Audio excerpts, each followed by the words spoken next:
I want to speak to my dear Luo nation and tell them that I do not agree with Raila Odinga at any given time. Not politically, not socially, not economically. Maybe that is because of what has been fed to me by my political masters. But is there any reason why Luo nation should send Raila Odinga home like a donkey? Must you validate the fact that Asante Apunda ni mateke? I don't find a reason for that. Let me give it sense. Miguna is one man who has been loyal to Raila Odinga for the longest time. In fact, between 2009 to 2013, he was the main personal advisor or a personal assistant to Raila Odinga. What happens these days? When Raila Odinga gets old and is almost going home, he started calling him a con man and he wants him to go home and doesn't remember anything good that Raila Odinga ever did for him as a person or for the Luos as a community or for Kenya as a country. Number 2, Babu Owino. We all know that Babu Owino is a creation of Raila Odinga. From the time Babu Owino was a student at the University of Nairobi to the time he became a public figure as a member of parliament for Embakasi East constituency. And all of a sudden, Babu Owino thinks that Raila Odinga does not appreciate the youth. He doesn't reward the youth who sacrifice for him to become who he is. I agree with Babu Owino that many youths have suffered. Many youths, especially of my age, have suffered in the hands of Raila Odinga, trying to push for a narrative that can make Raila Odinga something.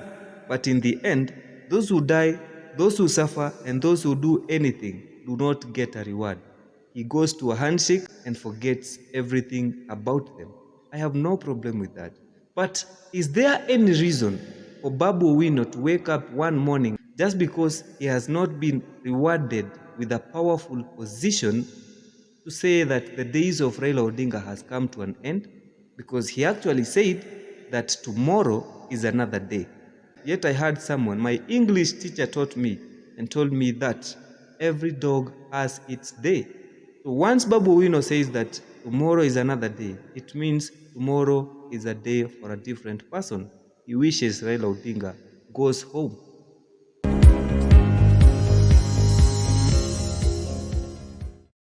I want to end by looking at what Evans Kidero said about Raila Odinga.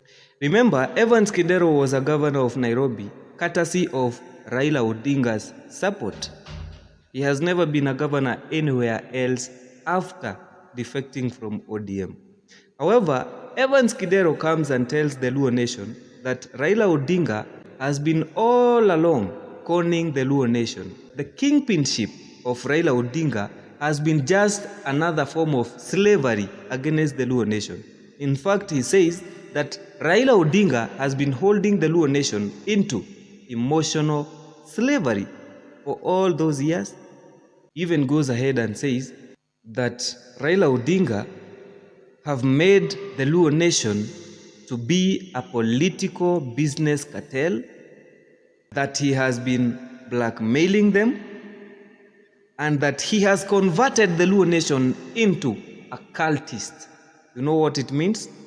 That the Luo nation have been worshipping Raila Odinga politically. And then I passed somewhere. I heard people speaking and saying that Raila Odinga's days have come to an end. It's time for his political death. And so I was curious. I asked them, who is most possible to succeed Raila Odinga? Number 1, Miguna. Number 2, Evans Kidero. And number 3, based on the kind of fujo that this young man has, Babu Owino can be an option. Really? Must you send Raila Odinga home like a donkey? I mean, you can still be lenient enough and realize that Raila Odinga is a fellow Luo man. He's still your son. You can still find some space at the shores of Lake Victoria and build a small, just a small house for Raila Odinga in appreciation for the little things that he has done for you for all those years. He's still your son.